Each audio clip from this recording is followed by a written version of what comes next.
안녕하세요. KJSO 온라인 강의 산과 염기의 성질에 대한 강의를 시작하도록 하겠습니다. 일단 그 산과 염기의 분류에 대한 이야기를 좀 하고 지나가려고 합니다. 먼저 그 브랜스테드 로울이 산염기 정의라고 이렇게 많이 알려진 게 있는데요. 일단 산이라는 것은 그 프로톤 도너, 양성자 주계라고 정의를 하고요. 염기는 이제 반대로 프로톤 어셉터에서 양성자 밥계라고 이렇게 이야기를 많이 하고 있습니다. 그래서 이제 산 같은 경우에는 어떤 염기에 양성자를 줄 수 있는 그 산성수소 원자를 포함한 화합물들을 나타내는 거고요. 염기는 그 양성자를 받을 수 있도록 이 롬페어 일렉트론, 그러니까 고립전자쌍을 가지고 있는 화합물이라고 생각할 수가 있습니다. 그 여러분들이 이제 브랜스테드 로우리 산염 계정이 많이 들어봤을 텐데 이제 간단하게 이렇게 보면은 여기 보면 염산이 물에 해리되는 반응을 볼 수 있어요. 그럼 여기서 염산에서 H3O 플러스가 이렇게 나왔는데 염산이 물에게 양성자를 제공을 해준 상황이 된 거죠. 그래서 얘는 양성자를 줬으니까 산이 되는 거고 물은 양성자를 받았기 때문에 염기로서 작용을 했다라는 상황입니다. 이런 염산이 산이라는 것은 기존의 이제 아레니우스 정의로도 충분히 설명이 됐는데 브랜스테드 로우리로 설명하는 게도 아무런 문제가 되지 않았어요. 근데 이제 특히 기체상의 그 암모니아의 반응이나 이런 부분들은 기존의 브랜스테드 그 아레니우스 정의로 설명할 수 없었지만 브랜스테드 로우리 정의로서는 쉽게 설명할 수 있는 그런 내용이 되었다는 것 중에 하나죠. 여기도 보시면 알겠지만 암모니아 같은 경우에는 HCl로부터 프로톤을 받아서 염기로 작용하고 HCl은 암모니아에게 프로톤을 주기 때문에 지금 산으로 작용하는 거 생각할 수 있다라는 거죠. 여러분들 쉽게 이해될 수 있는 그런 내용이라고 볼 수 있어요. 그 짝산 짝염기도 많이 나오는 내용 중에 하나죠. 짝산 짝염기 같은 경우에 브랜스테드 로우리에서 정의하는 내용 중에 하나인데 그 짝산 짝염기는 구조가 굉장히 비슷한 특징이 있어요. 그래서 얘가 여기서 염산이 짝산이고 여기에 짝염기가 뭐가 되냐면 Cl-가 되는 거죠. 그러니까 짝산에서 H 플러스를 하나만 제거하면 짝염기가 된다라고 생각할 수 있고 이 친구는 H2O는 염기니까 이 친구의 짝산은 H 플러스 하나 붙인 히드로늄 이온이 된다고 생각할 수 있다라는 겁니다. 산염기 정의 중에 또 가겠습니다. 하나가 루이스 산염기 정의입니다. 루이스 산염기 정의는 그 전자쌍 주고받는 그런 개념으로 볼 수 있는 건데요. 그 루이스 산이라는 것은 전자쌍을 받게라고 정의를 하고요. 루이스 전자쌍을 받기 위해서는 옥텟 결핍 분자나 이렇게 비어있는 오비탈을 가지고 있는 옥텟 결핍 분자나 옥텟 확장이 가능한 이러한 분자들이 볼 수 있고요. 루이스 염기라는 거는 전자쌍을 주기 위해서 그 롬페어 일렉트론을 가지고 있어야 된다라는 거죠. 그래서 15족에다 17족의 원자나 이온들이 루이스 베이스로 작용할 수 있다는 사실을 볼 수 있고요. AL3 플러스 수용액 같은 경우에는 이게 산성이라는 거 사람들이 설명을 잘 못하는 경우가 많아요. 그 이유인데 이것도 잘 생각해 보면 AL3 플러스라는 양이온이 굉장히 양전하가 강한 이러한 친구죠. 그러면 그 물 분자 6개가 배이됨으로써 전자쌍 밖으로 작용하고 사실 이게 산으로 작용하는 것도 이렇게 배이가 되고 나면 여기 있는 리간드로 작용하는 H가 하나 떨어져 나옴으로써 산성을 나타낼 수 있는 것도 같은 맥락에서 설명할 수가 있는 겁니다. 넘어가겠습니다. 산과 염계 성질하면서 물의 자동 이온화에 대한 이야기 많이 나오고 있는데요. 그 물은 이제 양쪽성이기 때문에 한 분자는 양성자 축에 한 분자는 양성자 밖으로 작용해서 이렇게 H3O 플러스랑 OH 마이너스를 내놓는 반응이 일어날 수가 있습니다. 그리고 이 반응에 대한 평형상수식을 우리는 물의 이온급 상수라고 이야기하고요. 문제는 이제 이 평형상수이기 때문에 온도가 바뀌지 않는 이상 반드시 유지돼야 되는 특징이 있어요. 그래서 예를 들면 H3O 플러스가 많으면 반대로 OH-가 이렇게 줄어들므로써 항상 그 농도의 곱이 1.0 곱하기 10의 14승이 유지될 수 있도록 만들어야 된다는 게 중요한 겁니다. 그래서 항상 평형이라는 거는 다양한 반응이 일어날 수 있지만 결코 변하지 않는 것은 평형 상수식. 온도가 변하지 않을 때 절대 변하지 않는다라는 이 평형 상수식이 여러분이 문제를 해결하는 데 있어서 뭔가 그 지침서가 되는 기준이 된다라고 볼 수 있을 겁니다. pH 척도는 많이 들어보셨겠지만 pH는 수소이온의 농도에다가 마이너스 로그를 취하는 함수입니다. 그래서 pH가 높다라는 것은 염기성에 가깝다라는 거고 낮다라는 것은 산성이 된다라는 거죠. 그래서 pH는 산성이온, 수소이온의 농도, 히드로늄 이온의 농도가 증가할수록 감소하는 특징이 있고요. 10배 증가할수록 일시 감소하는 특징이 있습니다. 보통 그리고 P함수라는 게 있는데요. P함수라는 것은 어떤 농도값이나 어떤 상수값에 마이너스 로그를 취하는 걸 의미합니다. 그래서 POH라는 것은 마이너스 로그 OH 마이너스 농도가 되는 거고 pKa라는 것은 산의 해리 상수에다가 마이너스 로그를 취한 값이라고 생각할 수 있어요. 근데 조금 전에 봤던 물의 이온곱 상수가 이렇게 정의될 수 있는데 여기에 양변에 마이너스 로그를 취하게 된다고 하면 마이너스 로그 KW가 되고 로그 관계에 의해서 다음과 같이 쓸 수가 있습니다. 하지만 KW가 10의 14승이니까 값이 14로 쓸 수 있고 그렇게 봤을 때 pH랑 pOH는 항상 더하면 14가 된다라는 이러한 중요한 관계식도 얻을 수가 있는 겁니다. KA와 KB 많이 들어봤던 이야기일 텐데요. 그 약한 산, 약한 염기의 평형상수라고 볼 수 있는 겁니다. 여러분들이 문제를 풀 때 굉장히 많이 이렇게 볼 수 있는 건데요. 이 KA가 크다라는 것은 KA가 크다라는 것은 우리가 무엇을 나타낼 수 있는 거냐면 KA가 크다라는 건 더 강한 산이다. 왜 그러냐면 H3O 플러스가 더 많이 나오기 때문이라고 볼 수 있고요. KB가 크다는 것은 뭐 어떻게도 볼 수 있냐면 더 강한 염기다라고도 볼 수 있는 거죠. 예를 들면 아세트산의 평형상수식을 다음과 같이 평형상수를 이렇게 평형식을 이렇게 쓸 수 있고 평형상수식을 다음과 같이 쓸 수 있다고 하면 여기에 대한 평형상수를 우리는 뭐라고 이름을 붙이냐면 KA라고 붙일 수 있고요. 암모니아가 물에 들어가서 해리되는 반응을 본다고 하면 이거는 역시 KB라고 하고 다음과 같은 평형상수식으로 나타낼 수가 있다라는 겁니다. 지나가도록 하겠습니다. 강한 산과 약한 산 보는 거 굉장히 중요한 내용인데요. 일단 강한 산과 약한 산을 가장 쉽게 비교할 수 있는 방법은 평형상수식입니다. 보통 이제 Ka 값이 주어졌다라는 것은 1보다 작은 값으로 주어지는 경우가 많아요. 근데 어떤 강한 산 같은 염산이나 황산 이런 것들은 그 평형상수가 주어지지 않는 경우가 많습니다. 그 이유는 평형상수가 1보다 굉장히 크기 때문에 그런다는 거죠. 그러니까 100% 이온화된다라는 의미를 가지고 있고요. 약한 산은 일부만 이온화되기 때문에 평형상수식에서 분자텀에 있는 H3O 플러스의 농도가 작다라는 거죠. 자, 그래서 강한 산은 완전히 이온화하는 산, 약한 산은 일부만 이온화하는 산이라고 볼 수 있고요. 여기 그림을 보면 알겠지만 강한 산은 H랑 A가 그러니까 그거 산과 그 짝연기가 완전하게 이렇게 캐리된 상태지만 약한 산 같은 경우에는 대부분 붙어 있고요. 캐리된 경우가 몇 개 없다라는 것을 여러분이 간파할 수 있을 겁니다. 강한 산과 강한 염기 수용액의 pH 계산하는 부분인데요. 이제 산과 염기 수용액의 pH를 계산하는 활동을 할 거예요. 여러분들에게 나누어 주었던 워크시트를 보면 여러분들 이 예제 문제를 같이 풀 수 있을 건데요. 강의를 잠깐 멈추고 여러분들이 먼저 문제를 풀어본 다음에 선생님의 해설을 듣는 게 더 나을 것 같다는 생각이 듭니다. 일단 강한 산과 강한 염기 용액의 수용액의 pH를 계산하는 것은 그렇게 어렵진 않아요. 일단 강한 산 수용액에서는 무엇이 없냐면 HA 그러니까 산성 형태 산성 수소와 짝연기가 붙어 있는 형태는 절대 존재하지 않습니다. 평형 계산 시 KW를 이용한다고 보면 되는 거고요.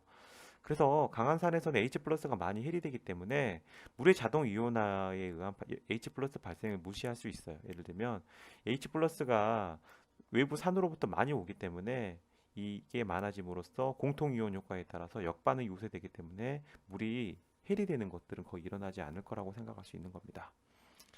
자, 그럼 예제 1번에 보면 0.1몰 HNO3의 수용액의 pH 계산하라고 했어요. 어렵지 않은 거죠. 아시다시피 100% 이온화되기 때문에 히드로늄 이온 아니면 수소 이온의 농도는 0.1이라고 볼 수 있고 pH는 1.0이라고 계산할 수 있는 거고요. 5.0건 10에서 2승몰 농도의 NaOH 수용의 pH 계산하라는 것도요. 역시 똑같이 할 수 있는데 OH- 농도가 10에서 2승인데 여기서 여러분들이 쓸 수 있는 평형상수식이 KW라는 평형상수식을 쓸 수 있다는 거죠. 그래서 H3O 플러스의 농도를 구하면 다음과 같이 구해지고 pH는 12.70이라고 볼 수 있는 겁니다. 여기 그림에서 보면 주 화학종을 보면 NaOH는 전혀 존재하지 않고요. 여기도 HNO3도 존재하지 않고 그 완전하게 해리됐기 때문에 H 플러스랑 NO3 마이너스 완전하게 해리됐기 때문에 OH 마이너스랑 Na 플러스만 이렇게 100% 존재한다고 볼 수 있다라는 거죠. 자, 넘어가겠습니다. 약한 산과 약한 염기 수용액의 pH를 계산하는 부분인데요.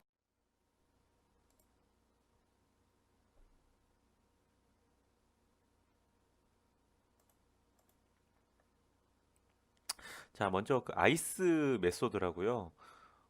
이 방법은 이제 일반화학 책에서 많이 나오는 방법인데 산염기에 대한 어떤 문제 풀이 과정에서 정석처럼 작용하는 그런 방법입니다.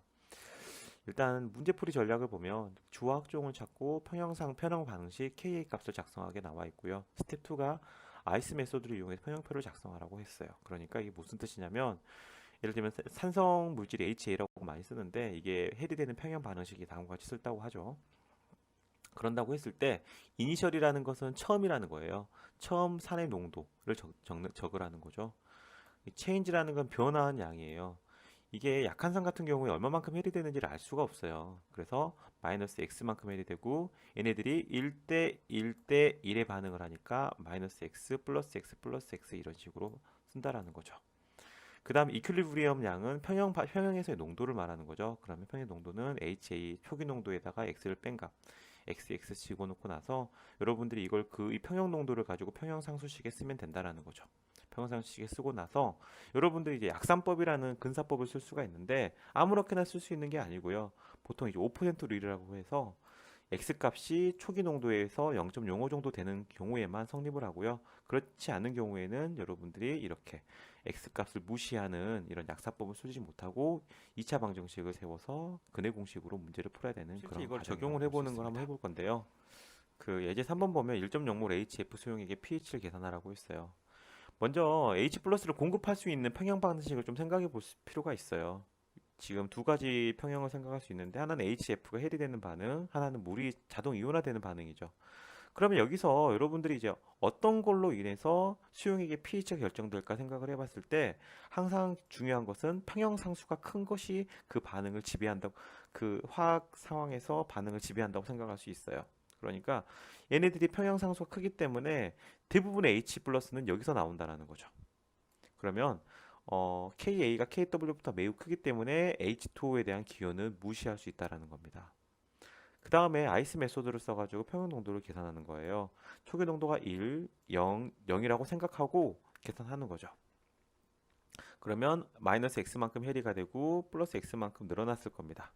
그럼 이퀄리브리엄 농도를 다음과 같이 쓰고요. 그 다음에 얘네들 평형 상수식에 대입을 해가지고 계산을 하면 1.0 곱하기 이렇게 쓸 수 있어요. 그 다음에 이렇게 그 약산법을 써가지고 계산을 하면 수소이온의 농도가 2.7 곱하기 10-2 2승몰 농도라고 쓸 수 있다라는 거죠. 그러면 이게 정말 타당성이 있는지 근사법에 소용이 가능한지 한번 계산을 해보면 지금 이제 초기 농도가 1이었고요. 산의 농도가 2.7 2승이니까 계산이 2.7% 나와요. 5% 이내로 나오죠. 그러니까 5% 초과하지 않았기 때문에 근사법이 성립한다고 볼 수 있고요.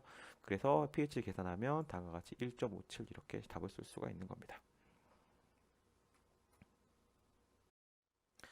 유사한 문제로 염기 수용액의 pH를 계산하는 문제예요. 그래서 역시나 아까 좀 전에 이야기한 것처럼 수산화 이온의 농도를 공급과 관련된 지배적인 평형 반응식이 다음과 같이 쓸 수 있고요. 여기에 대한 KB는 다음과 같이 나와 있네요. 자, 그렇게 했을 때 여러분들이 보면 아이스 메소드로 해가지고 초기 농도 적고요. 초기 농도 사라진 만큼 늘어난 만큼 이렇게 적고 나서요. 이렇게 약산법을 써가지고 계산하면 되는데 조심해야 될 건 뭐냐면 여기서 pH를 계산하라고 했는데 여기서 x값은 수산화이온의 농도가 되는 거죠. 그래서 이거는 POH라고 해서 2.07로 구한 다음에 14 빼기 pH는 14 빼기 POH와 같으니까 다음과 같이 11.93 이렇게 계산할 수 있습니다.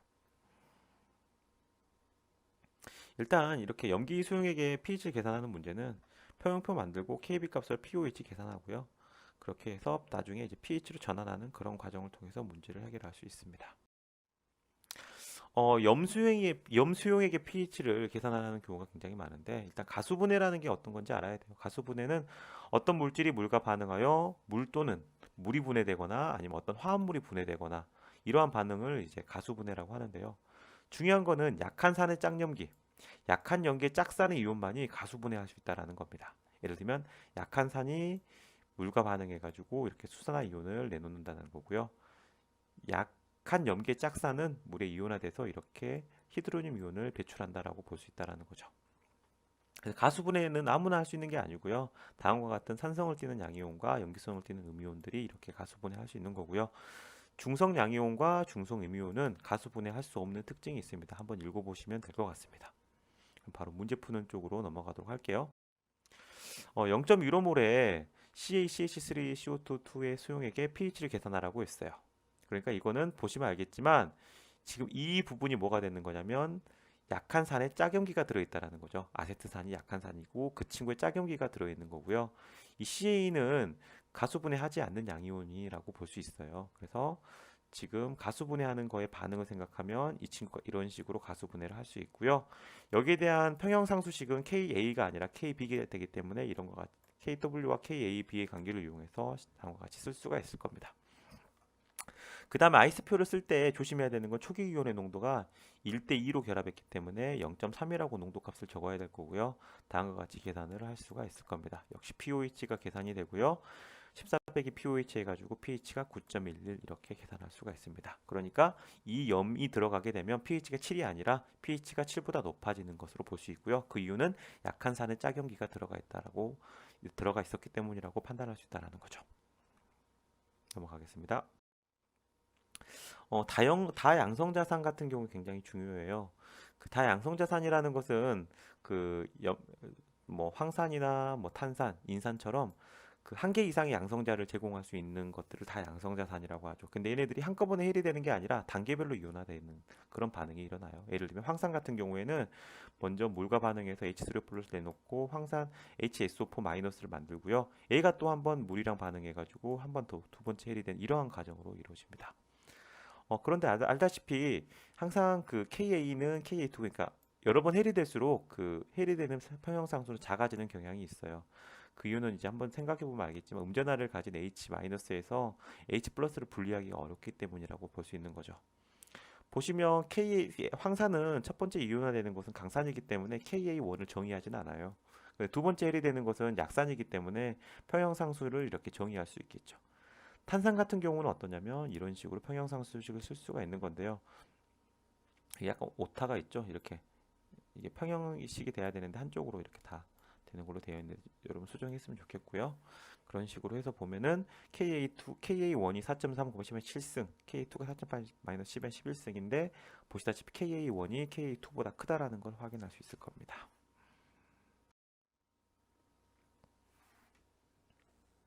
자, 그렇다고 하면 지금 이게 예제 6번 보시면 0.01몰의 황산 수용액의 pH를 계산하라고 했어요.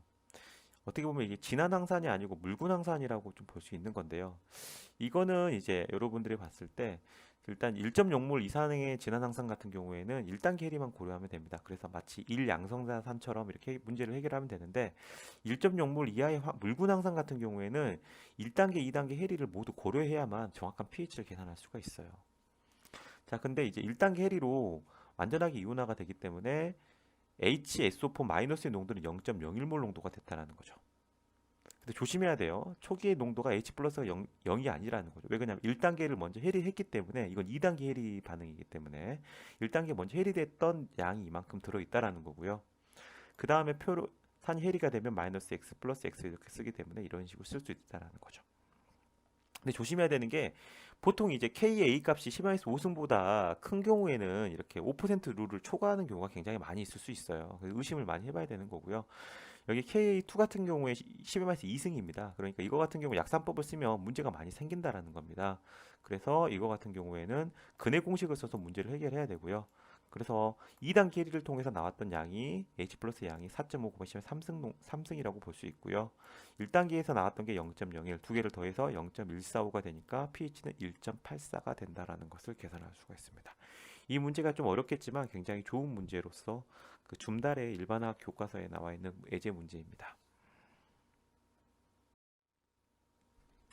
마지막 문제는 이산화탄소로 포화된 수용액의 H3O 플러스의 농도와 CO3 E- 농도를 계산하는 문제예요. 굉장히 좋은 문제 중에 하나인데요. 일단 그 이양성자산 이상에서 황산이 아닌 경우에는 H 플러스의 농도는 가장 평형상수가 큰 이 친구의 평형으로 인해서 수소이온의 농도가 정해진다고 볼 수가 있어요. 굳이 2단계의 해리는 고려할 필요가 없다라는 걸 이야기했습니다. 선생님이 아까도 이야기했지만 다양한 화학 평형상수식이 존재한다고 하면 그 수용액에서 평형의 위치를 결정하는 것은 평형상수가 가장 큰 것이 바로 결정한다라는 겁니다. 그래서 초기 농도 0.033몰이라고 했으니까 첫 번째 평형상수식의 평형 반응식을 쓰고 거기에 대한 아이스표를 쓰면 됩니다. 쓰고 나서 이렇게 평형 농도를 구하면 1.2 곱하기 10의 사승 몰 농도가 이 COH 탄산수의 수소이온의 농도라고 볼 수가 있어요. 그런데 CO3- 농도는 어떻게 구하냐? 어렵지 않아요. 지금 보시면 알겠지만 중탄산이온의 농도가 X랑 똑같고 탄산이온의 농도, 수소이온의 농도가 이렇게 쓸 수가 있겠죠. 근데 두 개가 항상 값이 같게 나오죠. 값이 같게 나오기 때문에 두 개가 약분이 됩니다. 그래서 두 번째 해리 반응을 통해서 나오는 CO3- 의 농도는 Ka2의 값이랑 똑같게 나온다라는 게 이게 다양성자산의 문제에서 굉장히 중요한 특징이라고 할 수 있어요.